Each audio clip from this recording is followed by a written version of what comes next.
Well, if you didn't care who won the game, it was an exciting game, but I don't know that either team played exceptionally well. They were really hard to cover.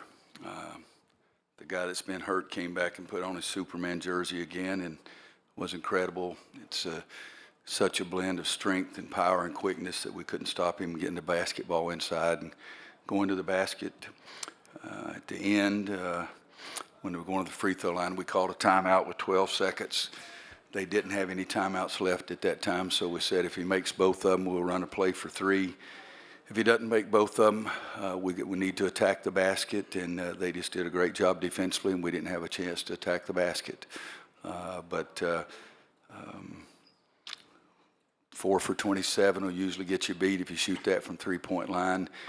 We rushed them a little bit, and I think you got to give their defense credit there. It's hard right now because our kids really fought like crazy, but they won, and that's the bottom line today. Okay, questions first for Cameron only, and raise your hand. We'll get the handheld mic to you. First one here, third row. Brett Friedlander, North State Journal. Cameron, can you go through the sequences, both on the one where you missed the three and then on that last play, what you saw and how that all unfolded? On the play that I missed the three, it was a call. We're trying to get Kobe backdoor. They covered it pretty well. I ended up getting the space that I wanted, and when the shot left my hand, I could have swore it went down.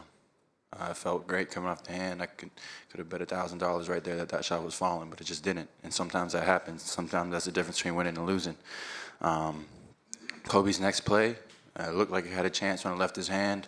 Then Nas had a chance on the tip, and just it's crazy. Just a couple little plays that don't go your way, and we tip a ball a couple plays before, and then winds up in the other team's hands for a layup.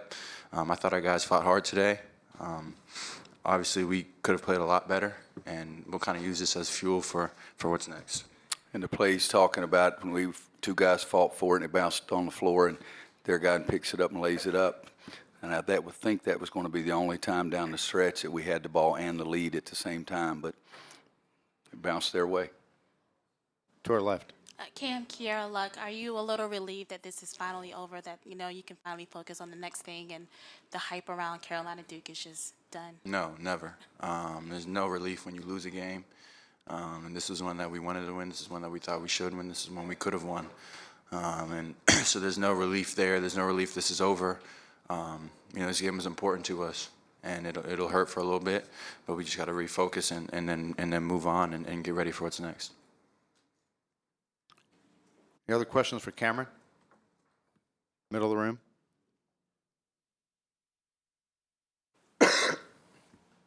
Cam, obviously you guys got to hear a lot about Zion not playing in the first two games. What did you make of the impact that he had, and how much did that alter the matchup between what you had seen in those first two matchups versus today? He definitely adds a different dimension to their team. He's a really good athlete, and he does a lot of things that they don't have without him. So it kind of changes the way they play offensively, definitely, and it changes the way they attack. But besides that, they ran the same kind of sets, and we kind of got the same kind of shots that we wanted. The first two games. So he's a great player, and he definitely adds something to their team. But that wasn't really the focus for us this game. The focus for us was coming in and doing what we wanted to do and doing what we know how to do. To our left. Cam, you guys had a great start. We're up 13. Then Zion hit a couple of shots. They put Goldwire in the game and seemed to get energized defensively. Could you tell a difference in the amount of pressure they were applying defensively at that point of the game after he hit those shots and Goldwire came in? They did ramp up the pressure a little bit as the first half wound on. But we practiced that stuff. We practiced that. We could have handled it a little bit better, and obviously, hindsight being 20/20, there's things that we would have changed. There's things that we would have done differently. We would have played late clock offense a little bit better. But we went out there and we were fighting the whole time. I don't really think there was many points in the game where we let up and stopped fighting, and we knew that's what it was going to be, a fight. And unfortunately, we came out on the wrong end. Any other questions for Cameron? Okay, Cameron, thanks. Good job. Question for Coach. Josh Graham, the Sports Hub Triad. Coach, you've seen every other team ranked in the AP top 5. Is it your belief that the ACC should get 3 number 1 seeds? I really never get into that kind of thing. I really don't. I can't tell you right now more than one location for the first rounds next week. I really just tried to coach my team today to play the best that we possibly could today. Zion did have a big influence on the game, but injuries are part of the game as well. I can go back and many times and tell you that we've had injuries that really hurt us, and Zion being hurt really hurt Duke, but it was still Duke, North Carolina. He made some big-time plays down the stretch that they didn't have the last couple of games. One year we didn't have Ty Lawson in our game against Duke. It's gotten a lot of attention because he's very gregarious. I mean, he is an animal out there in a good way. But still, the bottom line is that you play and try to do the best you can today. I have no idea. I don't even know what the hell net means. Okay, so let's be honest. I'm trying to coach my team. And what I will tell you is that I don't know how many, but we've been to several Final Fours. Several. We've never won our tournament championship but one time. So our season's not over. We just got to regroup and play better and understand that we didn't play well enough to win today. That's the bottom line. We didn't play well enough to win. And congratulate them and move on. Second row. Yeah, Roy, Kip Coons for Press Box View. They attacked almost exclusively through Zion in the last several minutes. Without Garrison in there, you know what they're going to do. What were you trying to get on defense for him?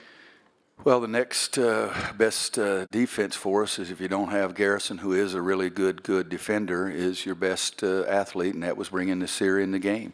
He's too quick for Huff, too quick for Sterling. But that's part of the game. You've got to adjust to other people and their strengths and our weaknesses, and our strengths and their weaknesses. But he's a big-time player. I mean, I think I saw him play more than anybody else in the country the last 2.5 years. And so I was glad to see that he wasn't playing those two other times. I'd seen him play enough.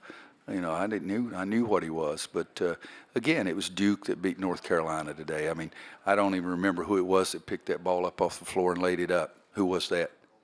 Goar? That's a pretty big play. All right, that's a pretty big play right there. But I think other than that, every point down the stretch, I think Zion scored every one of them down the stretch. To our left. Bob Halliday, WRL.com. You often talk about the little things that Garrison Brooks does. You had gotten, I think, 6 points in a row and taken the lead, and then he real quickly got his third and fourth fouls. After that, I know it could have been coincidence, but I noticed a lot of threes go up, even though you were 4 of 27. Does your offense function differently when he's not out there setting screens? A little bit probably, but not too much. We shot bad shots in the first half. My God, we thought it was a 3-second shot clock. I mean, if you go 4 for 27, guys, you deserve to be beat. I mean, come on, let's be honest about the whole thing. Our great teams, or this team, when they've played their best games, has either been one of two things. We really shot the ball well or we had good balance. At Duke, we played them, and yes, it was without Zion. I mean, Luke May spins around to lay the ball up. And I think that was when we either one down or one up, and Zion blocked the shot. But you still got to play. We had 62 points against them in their building in the paint. Today, they outscored us in the paint 50-38. You live by the jump shot, you die by the jump shot. But their defense forced us to be impatient with the ball. You should never just rely on jump shots. I've never seen a team that relies on jump shots to win everything. Never. To our left. Maybe Villanova last year, but they scored inside as well, too. Rory, after 6 minutes, with 6 minutes left in the first half, after you had the lead and you lost it, was it your bad shot selection or their defense or combination of A little bit of both. I mean, you know, they got up into B-Rob one time. They dropped the ball out of bounds. They got up into Cam, and he had 2 turnovers. Goldwire was important, too. I told him that as we went through the line shaking hands. He was important to their team today. I don't want to talk for Mike's team, but I would think he'd probably think the same thing. But when they're pressuring you, you have to attack. And we didn't attack. We took the easy way out and took quick jump shots. And we didn't shoot the ball worth a darn. And our team, if we don't shoot it well, it makes it really difficult for us. Anybody else, guys? Okay. Thank you, Coach. Thank you, guys.